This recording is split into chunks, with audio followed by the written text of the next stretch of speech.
A turkey call made from materials in any backyard outperforms calls that cost 40 times more. Field tests in Alabama showed it triggered responses from birds that ignored every electronic caller tested. No volume control, no sound library, no digital processing. Just resonance between stone and wood. The hunting industry pretends it doesn't exist. We didn't stop using slate calls because they failed. We stopped because a call that costs $5 threatens a $2.8 billion hunting equipment industry. When you can make the perfect turkey call from your driveway, you don't need a $400 electronic caller. You don't need replacement batteries, sound cartridges, or annual upgrades. A call made from stone and wood cannot be patented, licensed, or improved upon. What cannot be manufactured cannot generate recurring revenue. What works perfectly the first time cannot be sold again next season. This is the story of the slate call, the one that worked for 1,000 years and the industry that buried it. The archive opens in the forests of the Cherokee Nation, roughly 800 years ago. Cherokee hunters in the Appalachian Mountains discovered something remarkable in the slate deposits along creek beds. They crafted the first friction calls using river stone and hardwood strikers. Their technique was specific: a 45-degree angle, circular motion, and subtle pressure variation. The effectiveness was undeniable. These calls could attract birds from over a mile away through dense forest. This technique spread across indigenous tribes throughout the region. The Creek Nation adapted it using local slate varieties. The Choctaw refined the method with different wood species. The Seminole created variations for different turkey subspecies. But the universal principle remained the same: controlled friction creating the exact gobble frequency that turkeys respond to. These early hunters understood something profound about turkey communication. They recognized that turkey vocal cords vibrate at 200 to 400 Hz, and slate friction naturally produces this exact frequency range. They knew that wood density affects tone quality and volume. They mastered how moisture control determines call clarity. Most importantly, they discovered how hand pressure creates emotional inflection that triggers a territorial response in wild turkeys. This ancient knowledge wasn't lost forever. In the 1920s and 30s, a Pennsylvania hunter named Henry Davis rediscovered the technique from a Cherokee elder. By 1934, the first documented field tests in Pennsylvania game lands showed Davis recording an 87% response rate compared to just 23% for commercial box calls. Word quickly spread through hunting camps across the Appalachian region. Scientific validation came in the 1950s. A University of Georgia Wildlife Department study in 1952, led by Dr. Robert Henderson, conducted acoustic analysis of various turkey calls. The measurements revealed that slate calls produced a perfect match to wild turkey vocalizations. Field testing documented 156 successful calls using slate versus just 43 successes with commercial calls.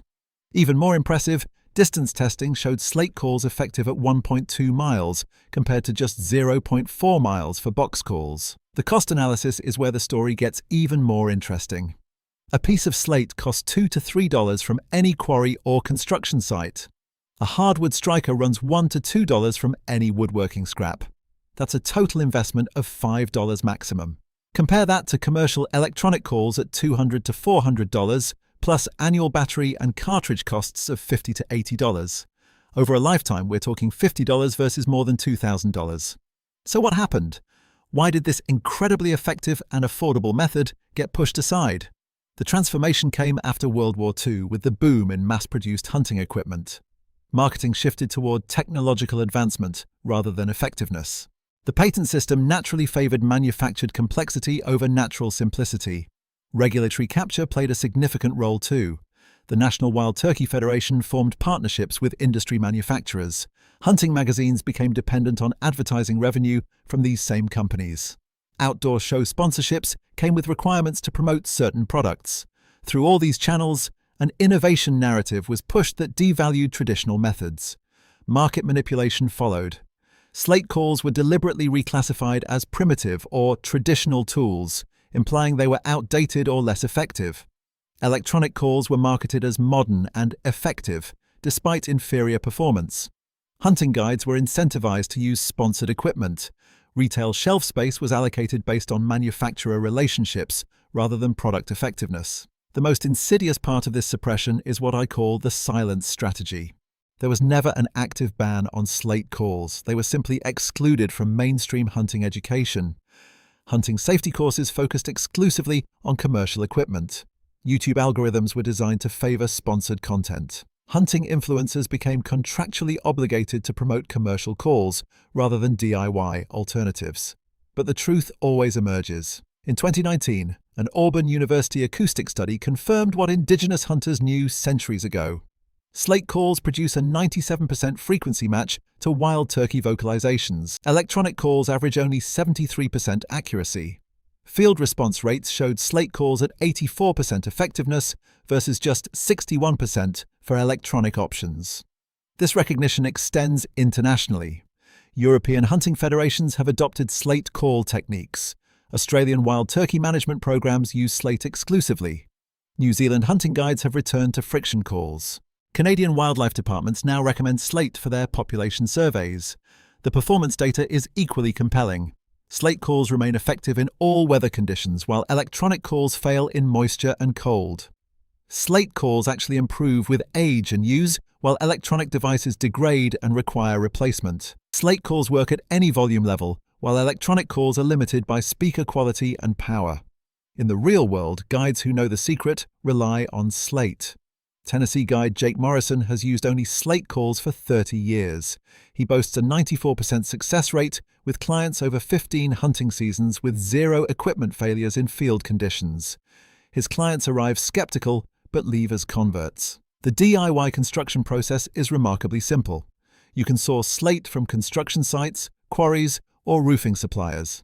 Select striker wood like cherry, walnut, or hickory from any lumberyard. Shaping requires just simple sandpaper progression. No power tools required. Testing shows you can achieve your first successful call in just 15 minutes. Mastery comes after just 2 to 3 practice sessions. Let's break down the materials and costs. A slate piece measuring 4 inches by 6 inches costs $2 to $3. A hardwood striker, blank, runs $1 to $2. Sandpaper for finishing adds another $3 to $5. That's a total project cost of $8 maximum. Time investment? About 2 hours including practice. The lifespan? Indefinite with proper care. Here's the fundamental reality. There is a turkey call that costs $5 and outperforms any commercial alternative. It has been proven effective for 1,000 years across multiple Native American tribes. Modern field testing confirms 84% effectiveness versus 61% for electronic calls. University acoustic analysis shows 97% frequency accuracy to actual turkey sounds. This suppression mechanism is clear. The slate call didn't disappear because it stopped working. It disappeared because its effectiveness threatened a multi-billion-dollar industry. They buried the method, but they cannot bury the stone. Slate exists everywhere. Wood grows in every forest. The physics of friction and resonance remember what we were taught to forget. The empowerment message is simple. Calling wild game is a skill, not a purchase. Effectiveness is possible without technology.